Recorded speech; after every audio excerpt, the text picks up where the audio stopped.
If you'd like, you can go ahead and turn to Ezekiel chapter 8. Ezekiel 8, and we'll be there in just a moment.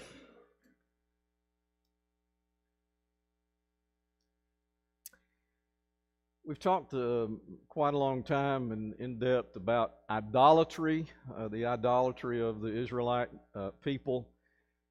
And I thought for just a moment I would just give you some kind of reference to what we're talking about when we mention the fact that they were worshiping false gods or idols. And most of the time you hear names of those gods like Baal or Ashtoreth or Ashtaroth or some form of that one.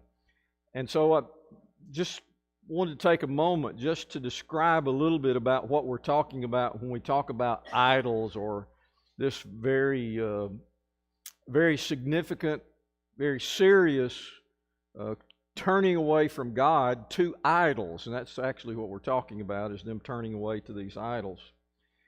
Now, the idea of the god Baal, I think probably there are other combinations of that, but really most of the time we really refer to it as Baal. But basically a Canaanite god, but other forms are brought in when you talk about the god Baal, the idol Baal. He was looked to bring crops. He was looked to and of course there are many forms, and when you look at the thing that they may have been focusing on, it might be a little different depending on exactly where in the world they might be worshiping this god. But in some sections there was also cult prostitution connected to Baal. So it wasn't just we're going to go to a god and pray to a god that will maybe give us good crops. It was also possibly in some forms there were those who would be temple prostitutes, or that offering that would be made there. And you remember those are the priests of Baal that we find the battle going on there between the 500 prophets of Baal and Elijah. So also one of the things that we see oftentimes in our discussion of the gods is Ashtoreth. When you see that form, or when you see that, one of the things you also find is that there is connected with this goddess is fertility, maternity, fertility. There are a lot of things connected to that, but that would be a basic one. Also connected to that one would be all things sexual, immoral from that perspective as well. You've got Babylonian gods such as Marduk or Marduk, some of those. You've got other Egyptian gods that may have been influential in a lot of different places. You've got Chemosh, which was a god of the Moabites, also worshipped by others later on in the history of the Old Testament. As a matter of fact, Solomon erected an altar to Chemosh. I believe that's in 2 Kings. So it was, I think it was, I may be right, may be wrong, but some title like the mountain or the hill of corruption or something like that is what it was described as. You have Dagon, who was a god of the Philistines as well. That's one that had the body of a fish, human head and hands, and that was the god of water and grain. And there is the connection with Samson, if you want some kind of connection with that one as well. So that gives you kind of an idea. That's just a brief mentioning of some of the things that we're dealing with when we talk about idol worship, it's not just a fluffy kind of, we're just going to worship one that maybe is going to help us with our crops or something, or help it rain or something like that. There's really a devotion to things like sacrificing children and all kinds of sexual immorality and prostitution and those kind of things. So it was obviously a very serious connection that they had with this idolatry. Now in Ezekiel chapter 8, we looked at Ezekiel 20 last week, and when I went to Ezekiel chapter 20, I had in my notes and I had in my mind that I would, if time permitted, we'd talk a little bit about chapter 8. I didn't, and we didn't, and I meant to move on, but I thought, well, let me just go back and mention it. Let's just talk about it briefly, because from Ezekiel chapter 8, we find some emphasis of the seriousness of what's going on. The idolatry that's taking place in Israel and the way that it all plays out in Ezekiel chapter 8 is quite fitting to what we've been talking about, and the level of their commitment to these false gods, and the way that level of commitment to the false gods and their unwillingness to turn their back on those false gods resulted in punishment and resulted in captivity. But even as captivity is going on, there is still the carrying on of idolatry. Quite interesting, isn't it, that it would still carry on. Ezekiel 8, and maybe this is one of the reasons I didn't go there, because it's a vision, and I don't like to deal with the Old Testament visions because we sometimes get caught up in that. But this is a vision. It's one of those things that Ezekiel describes. And let's just go to chapter 8, 1 through 6. Somebody want to read Ezekiel 8, 1 through 6, please? In the 6th year, in the 6th month, on the 5th day of the month, as I sat in my house with the elders of Judah sitting before me, the hand of the Lord God fell upon me there. Then I looked, and behold, a form that had the appearance of a man. Below what appeared to be his waist was fire, and above his waist was something like the appearance of brightness, like a gleaming metal. He put out the form of a hand, took me by a lock of my head, and the Spirit lifted me up between earth and heaven, and brought me in visions of God in Jerusalem, to the entrance of the gateway of the inner court that faces north. There was a great seat in the image of jealousy, which provokes to jealousy. And behold, the glory of God of Israel was there, like the vision I saw in the valley. And he said to me, Son of man, lift up your eyes toward the north. So I lifted my eyes toward the north, and behold, north of the altar gate, and the entrance was this image of jealousy. And he said to me, Son of man, do you see what they are doing, the great abominations that the house of Israel are committing here, to draw you far from my sanctuary, but you will see still greater abominations. Okay, very good. That's through verse 6. So the hand of the Lord takes Ezekiel and he shows him what's going on in Jerusalem. So just to be very brief and not to get into other specifics of the vision that's taking place, he describes the statue of jealousy. I think other translations describe it differently, but in this vision, what we find is that Ezekiel is at home there with the elders of Israel or Judah, and they are the leaders of the people during the exile at this time. And in the best case scenario, what would these elders be doing right now? What do you think ought to be their job? What should they be doing right now? The people are in exile. They've been taken into captivity. and they are there in exile, and the elders are there with Ezekiel in his house. What might be the thing that they ought to be doing right now?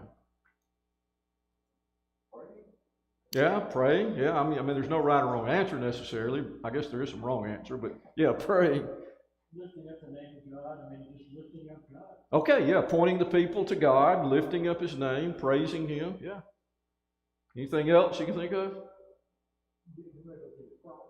Yeah, whatever put us here, we need to deal with it, right? Whatever it is that put us here, why we are here, let's deal with that.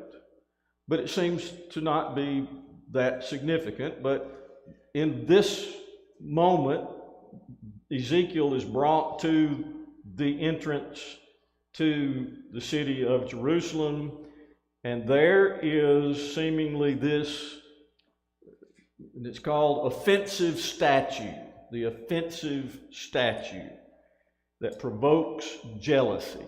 Now, whatever the details about that are, it just simply seems to be that one of the things that's going on is those that were left back in Jerusalem seem to still be focused on this idolatry.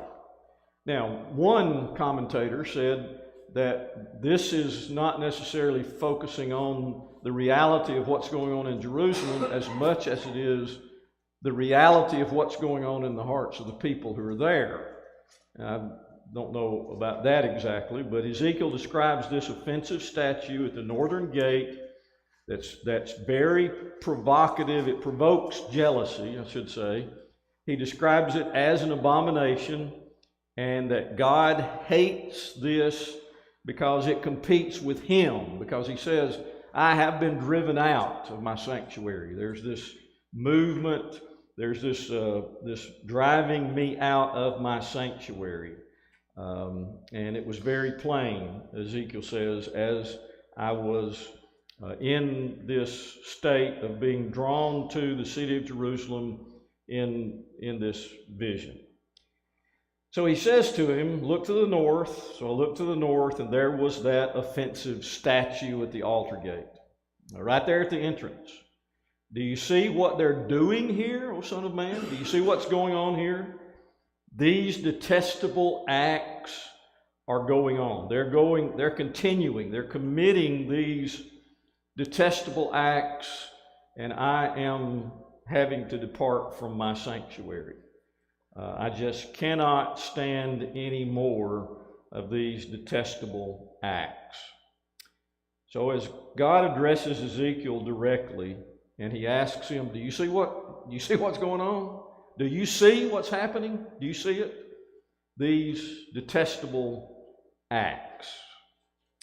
All right, then if you pick up in verse 7 through 13, you have more of the same, which seems to be what God is showing Ezekiel in Ezekiel chapter 8. And somebody want to read that, 7 through 13, if you would? Then he brought me to the entrance to the court. I looked, and I saw a hole in the wall. He said to me, Son of man, now dig into the wall. So I dug into the wall and saw a doorway there. And he said to me, Go in and see the wicked and detestable things that are doing here. So I went in and looked, and I saw portrayed all over the walls all kinds of crawling things and detestable animals and all the idols of the house of Israel. In front of them stood 70 elders of the house of Israel. And wow, Josiah, son of Shaphan, was standing among them. Each had a censer in his hand, and a fragrant cloud of incense was rising. And he said to me, Son of man, have you seen what the elders of the house of Israel are doing in the darkness, each at the shrine of his own idol? They say, The Lord does not see us. The Lord has forsaken the land. Again, he said, You will see them doing things that are even more detestable. Then he brought me to the entrance to the north gate of the house of the Lord. And I saw women sitting there, mourning for Tammuz. He said, that's it. Go ahead and read 15 since you're there. He said to me, Do you see this, Son of man? You will see things that are even more detestable than this. Now, even if we don't completely understand everything that's going on, you cannot misunderstand the fact that God is describing to Ezekiel the detestable fact of idolatry going on, right? I mean, that's so obvious. He repeats himself. He repeats himself again to describe the fact that what's going on here are these detestable acts, and the worship of idols.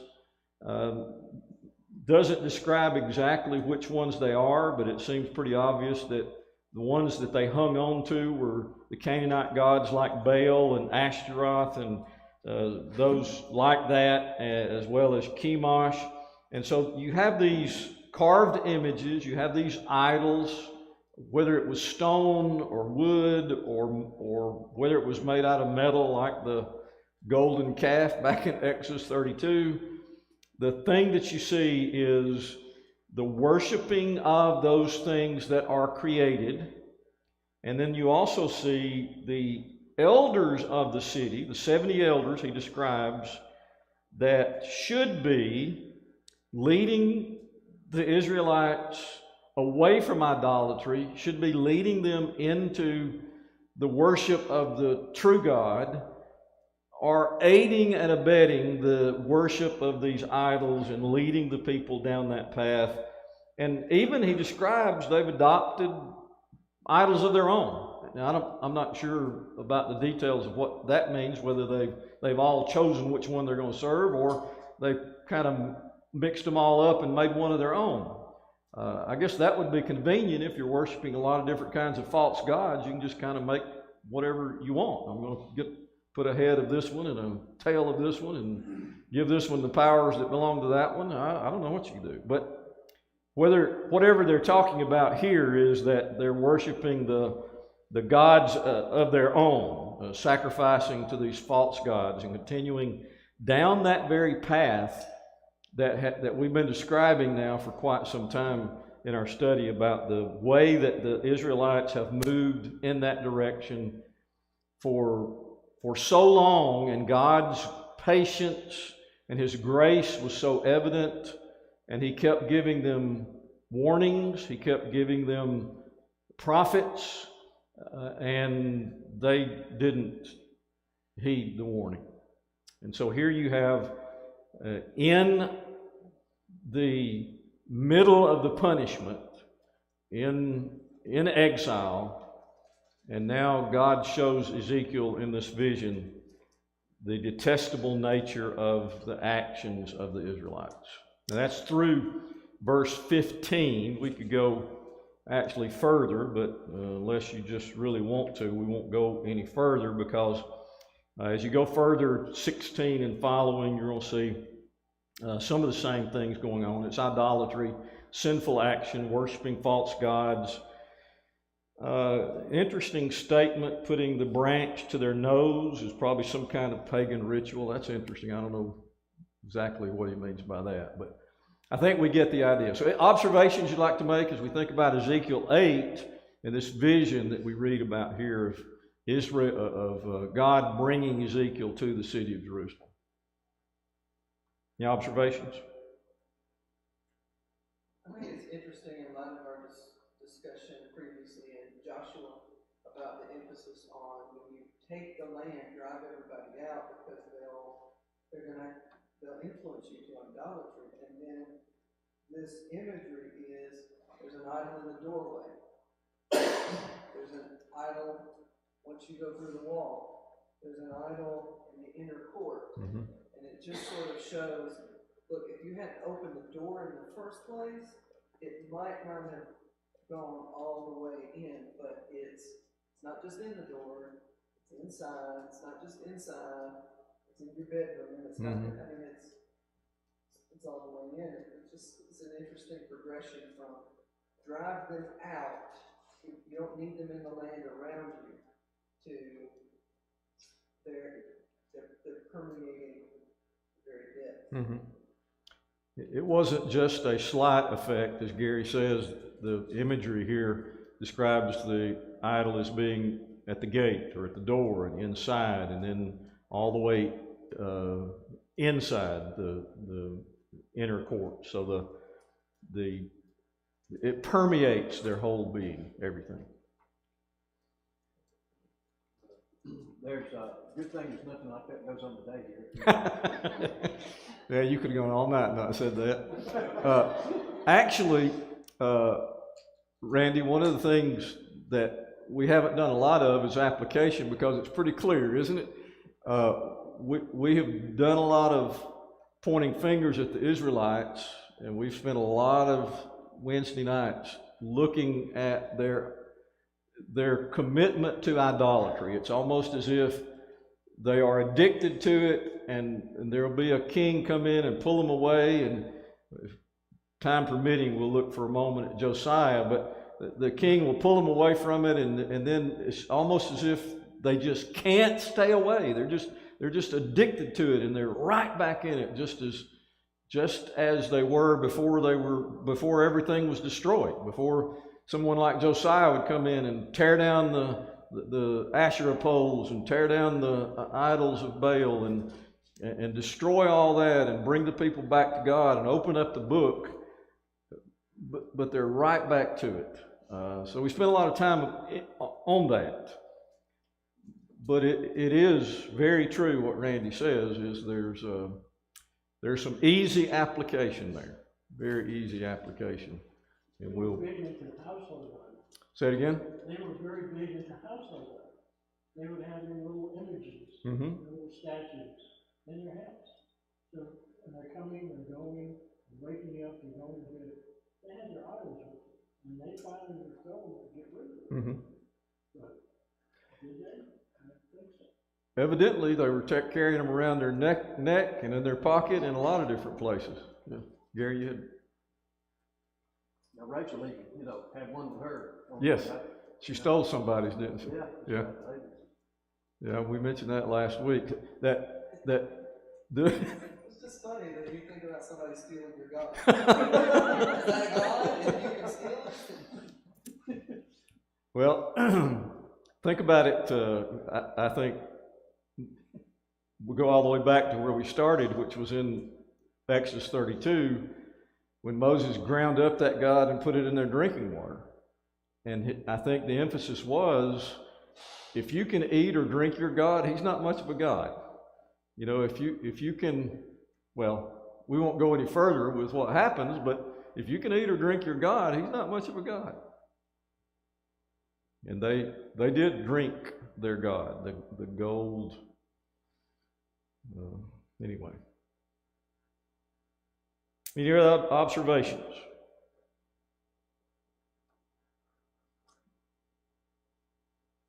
Okay, obviously, what we've discussed at length is that God is continually giving them a chance, and he's saying, turn away from these idols, turn to me, make me of most importance. And really he's saying, look at the 10 Commandments, look at those first 3 commandments, and make sure that you follow those first 3 commandments, because, the first 4, they broke, somebody mentioned it, maybe it was Gary that mentioned, they had broken all 4 of the first 4 commandments. There was no, you go after idolatry, you're breaking all those commandments. They had profaned the Sabbath. That's what chapter 20 of Ezekiel talked about, some of that. And if you get those wrong, you can't get the rest of them. Yeah. They're all based on that. So. Yeah. And that was one of the arguments that we found, is that because they didn't have this right relationship with God, the way they treated others and the way they dealt with all kinds of social issues and all kinds of things that were going on was wrong, because they didn't have a right relationship with their God, because it has to begin there, and they just didn't do that. So God gives them opportunity to change, an opportunity to do different, but their unwillingness to change and their unwillingness to move back to God, even after Hosea comes and gives this very, very moving illustration and this very significant statement about God's love for his people who have chosen another lover. You didn't just leave me, but you ran after another lover, and you sold yourself to another lover, and you gave yourself away, and you took on another one, and I want you back. I want to love you as my own. I still want relationship. Brother, one of the applications maybe is with the rich young ruler coming to Jesus, and he said, Jesus told him, well, keep the commandments. He said, which ones? And Jesus told him, he listed the last 6. Mm-hmm. And the man said, the rich young ruler said, well, I've done all those. He said, well, if you'll be perfect, go sell all you have and give the poor, and come follow me. You'll have treasure in heaven. And people looked at that, well, you can do all, it's like, we ain't gonna give up everything. But the problem with that young man is that he wasn't doing the first 4 commandments. Mm-hmm. He might have done the other 6 with people, but he did them for the wrong reason. Mm-hmm. He did them so he could have riches, so he could have power. He had riches, power, and youth as his God, and he wasn't willing to give his God up. Mm-hmm. That was his God. Right. We have the same idolatry today in our own, like say, in our own lives, where we something other than God takes the place of God, Mm-hmm. in our lives. Yeah. We're doing the same thing. We just don't have an idol erected. We just, we worship ourselves. Exactly. Yeah. We actually do, in some form. But yeah, you're right. Very, very good point. So God gives them ample opportunity. He demonstrates His grace. He offers them a way out. He sends prophet after prophet. He gives them warning. There is plenty of information and encouragement, and they do not follow Him. They do not turn away from their sinful actions. They don't turn away from idolatry. They only remain in it and seem to become even more seated in this idolatry. So here they are in captivity, in exile, however you want to put it. Maybe exile is a little too kind of a word. They have been captured. They've been destroyed. They are prisoners of war, and they are now in a foreign country under the oversight of a foreign king. No longer in their own land, no longer able to dwell in their own house, no longer able to carry on in that way because of their idolatry, because of the way they behaved.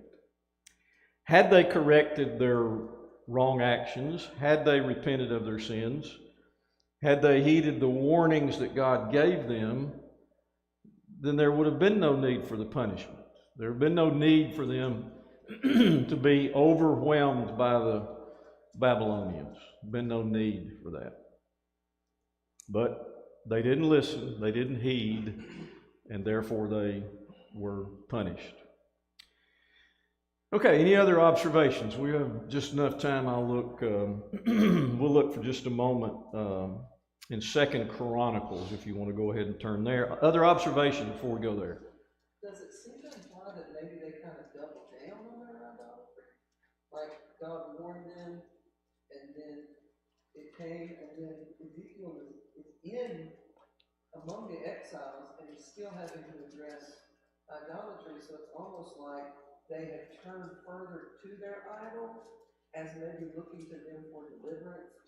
And we do the same thing when we face problems in life, and then we try to turn here or there to get them sorted out. And maybe the problem was allowed to occur in the first place so that God would remind you need to depend on Him. I think you're right. It seems to suggest that there's almost this increased effort to depend on the idols that they're worshiping rather than turn to God. I mean, here's the army that's just about to walk over you like this swarm of locusts that it would be described as. This army is about to consume you and take you over, destroy you, and take you into custody and carry you away and destroy the temple and destroy the city, and they don't turn to God. It seems, and I agree, Gary, that maybe it's almost like they doubled down in that situation and became even more addicted to their idolatry. Yeah, thank you. Mm-hmm. Tammuz was not a Canaanite god. Tammuz was a Babylonian god. Babylonian, yeah. So they were actually worshiping the gods of the people that were about to overrun them, Mm-hmm. praying to them. And does it also suggest that even when they're taken into captivity, that they're continuing that to worship those Babylonian gods? Yeah, I think that's exactly right. I think even when they're taken away, they didn't recognize. Well, there was only 3 of them that didn't bow down before the image of Nebuchadnezzar, right? Right. At least that we know of, yeah. That's true.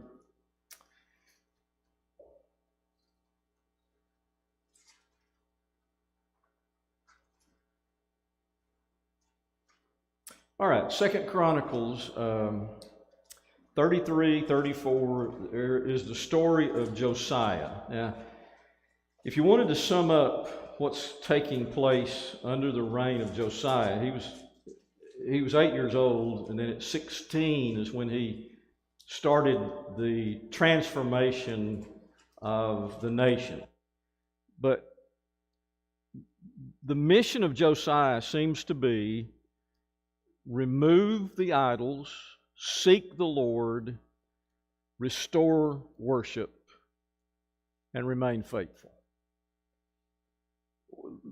That doesn't seem so heavy, does it? Destroy the idols, remove the idols, seek the Lord, restore the worship, and remain faithful. And these seem to be milestones in the life of King Josiah. Now, he didn't have much of an example from Manasseh, his grandfather. Then some people want to only focus on his repentance, but he was pretty bad. And then you have Josiah's father, Ammon. And so here's Josiah, what, second grader? When he takes over as king, 8 years old, his grandfather's dead, his father has been murdered, and what must have been going through his mind. Now, we've spent some time talking about those that probably guided Josiah, and he had some very good people to help guide his thinking and help him go down the right kind of road. I think Shaphan was one of those who was helping him. But in these chapters in 2 Chronicles, and also you have this recorded in 2 Kings 22 and 23, Josiah listened to the word of the Lord, and he humbled himself, and he obeyed.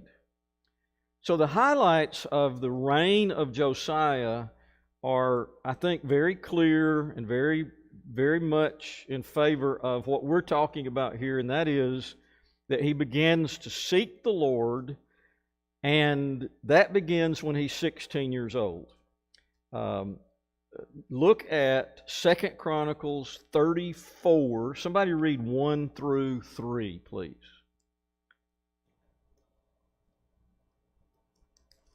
Josiah was 8 years old when he began to reign. And he reigned 31 years. And he did what was right in the eyes of the Lord, and walked in the ways of David his father. And he did not turn aside to the right hand or to the left. For in the 8th year of his reign, while he was yet a boy, he began to seek God, the God of David his father. And in the 12th year, he began to purge Judah and Jerusalem of the high places of Asher, and carved and metal images. Okay, very good. That's through verse 3. If you read on, you'll see other things he did. But to sum it up, he sought the God of his father David, not the God of his father Ammon, or the God of his father Manasseh, or the God of any of those others that were before him who didn't follow the Lord God. He followed the Lord, the God of his father David. And he sought the Lord, and he tore down the idols. That's a pretty good legacy. in the middle of what we're talking about, which is gross idolatry on every side and at every turn.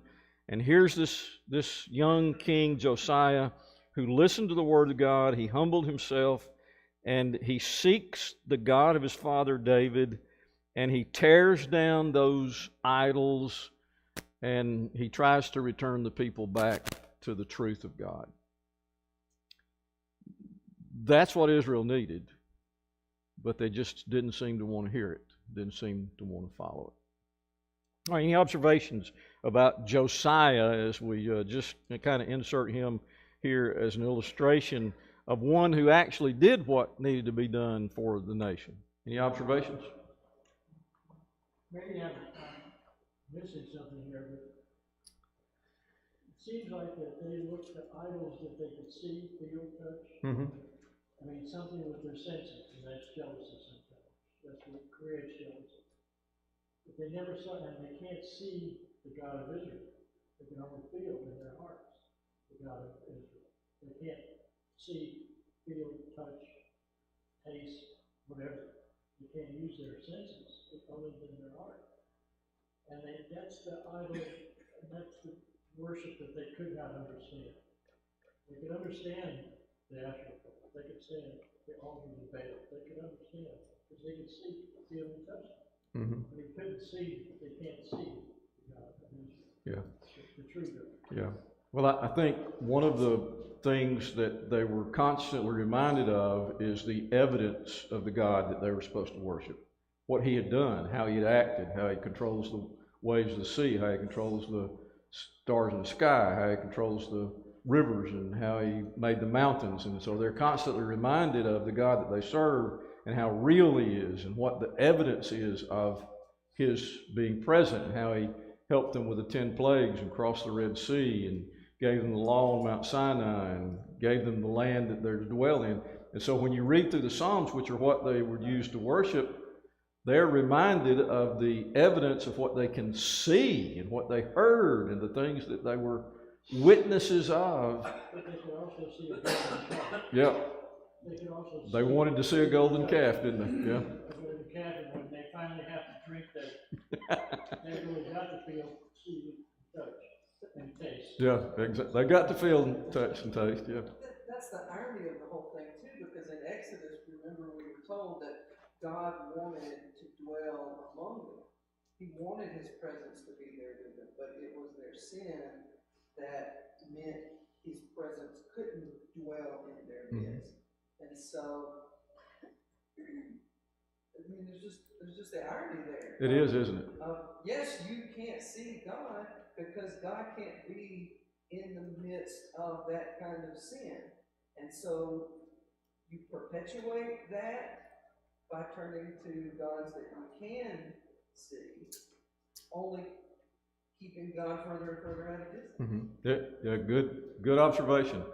It is quite ironic, isn't it? And Jesus came as the God they could see, and they still rejected him. Exactly, yeah. That's exactly what I was He thinking. wasn't shining like that. Well, and it's interesting to me that he you mentioned that he wanted to be like David, the king.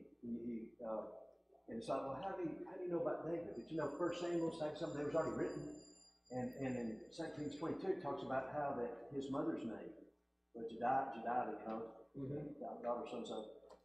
And I could just picture your voice in his mom's lap. His mom telling him about King David. Yeah. Maybe idolizing that kind of man who was such a devoted king to God. I don't know. Yeah, thank God for godly mother. Right? Amen. Yeah. He didn't have a daddy that did. Yeah, let me say,